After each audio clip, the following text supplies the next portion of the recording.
வணக்கம். இலங்கை செய்திகளுடன் நான் நிரோஷன். விரிவான செய்திகளுக்கு முன் தலைப்புச் செய்திகள். ஜனாதிபதி அனுருகுமார திசாநாயக்க நேபாள இடைக்கால அரசாங்கத்தின் புதிய பிரதமராக நியமிக்கப்பட்ட சுசிலா கார்கிக்கு வாழ்த்து. முன்னாள் ஜனாதிபதிகளுக்காக வழங்கப்பட்டிருந்த சலுகைகள் மற்றும் சிறப்புரிமைகள் நீக்கப்பட்டிருப்பது குறித்து எவரும் அதிர்ச்சியடைய தேவையில்லை. சுனில் ஹந்துனத்தை தெரிவிப்பு. சிறையில் அடைக்கப்பட்டு திட்டமிட்ட குற்ற செயல்களில் ஈடுபட்டு 556 நபர்கள் தொடர்ந்தும் கண்காணிக்கப்படுவதாக பொது பாதுகாப்பு அமைச்சர் ஆனந்த் விஜயபால சுட்டிக்காட்டு.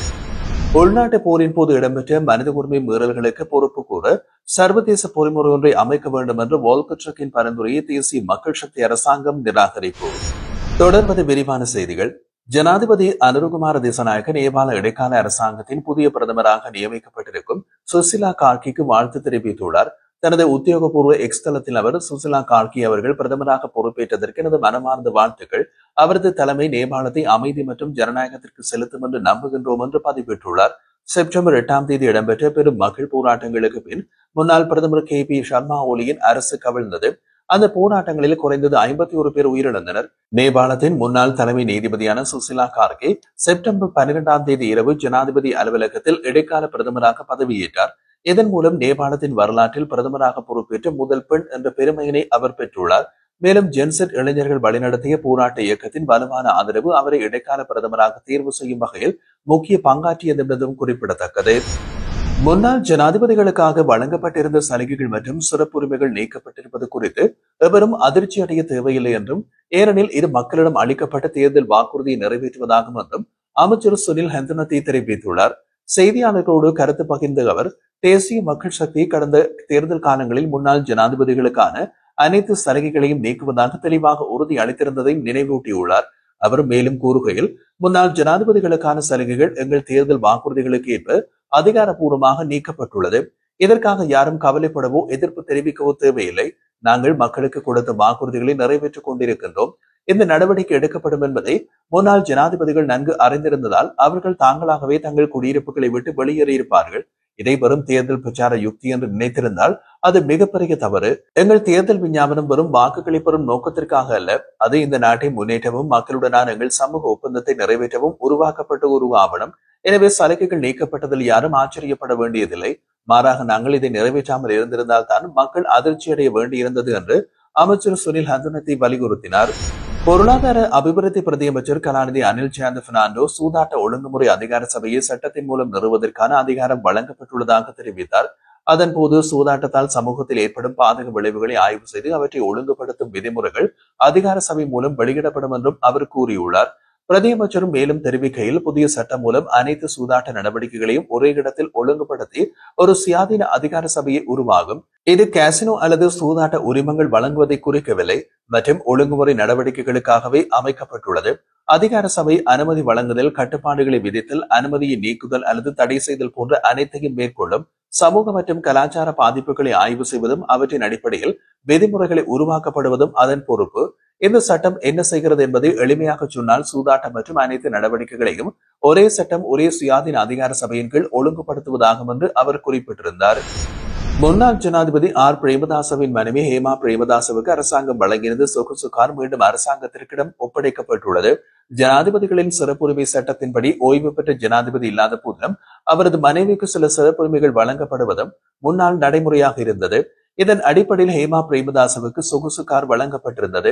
சமீபத்தில் நாடாளுமன்றத்தில் ஜனாதிபதியின் சிறப்புரிமைகளை ரத்து செய்யும் சட்டம் நிறைவேற்றப்பட்ட நிலையில் முன்னாள் ஜனாதிபதிகளுக்கான அனைத்து சிறப்புரிமைகளும் நீக்கப்பட்டு ஹேமா பிரேமதாச தனக்கு வழங்கப்பட்டிருந்த காரை மீண்டும் அரசாங்கத்திடம் ஒப்படைத்துள்ளார். சிறையில் அடைக்கப்பட்டு திட்டமிட்ட குற்ற செயல்களில் ஈடுபட்டு 556 நபர்கள் தொடர்பாக தொடர்ந்தும் கண்காணிப்பு நடைபெற்று வருகிறது என்று பொது பாதுகாப்பு அமைச்சர் ஆனந்த் விஜயபால குறிப்பிட்டுள்ளார். நாடாளுமன்ற நடவடிக்கைகள் ஒத்திவைக்கப்பட்ட போது எழுந்த வினாவுக்கு பதிலளித்திருந்த அவர், போலீஸ் மற்றும் புலனாய்வு துறைகள் குற்றவாளிகளின் மீது கண்காணிப்பு நடவடிக்கைகளை மேற்கொண்டு வருவதாக கூறியுள்ளார். இந்த ஆண்டில் இதுவரை திட்டமிட்ட குற்றவாளிகள் 103 துப்பாக்கி சூடுகளை நடத்தி அதில் 33 பேர் உட்பட 322 சந்தேக நபர்கள் கைது செய்யப்பட்டுள்ளனர். மேலும் போலீஸ் இந்த ஆண்டு 58 T56 துப்பாக்கிகள் மற்றும் 61 கை துப்பாக்கிகள் உட்பட 1698 சட்டவிரோத துப்பாக்கிகளை பறிமுதல் செய்துள்ளனர்.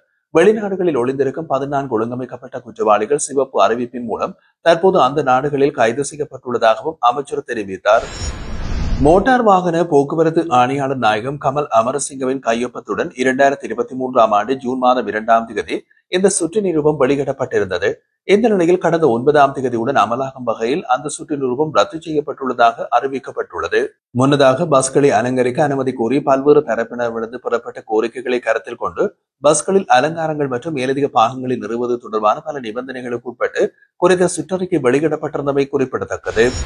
இலங்கை உள்நாட்டு போரின் போது இடம்பெற்ற மனித உரிமை மீறல்களுக்கு பொறுப்பு கூற சர்வதேச பொறிமுறை ஒன்றை அமைக்க வேண்டும் என்று ஐநா மனித உரிமைகள் உயர் ஆணையாளர் வால்கர் டர்க்கின் நீண்டகால பரிந்துரையை தேசிய மக்கள் சக்தி அரசாங்கம் நிராகரித்துள்ளது.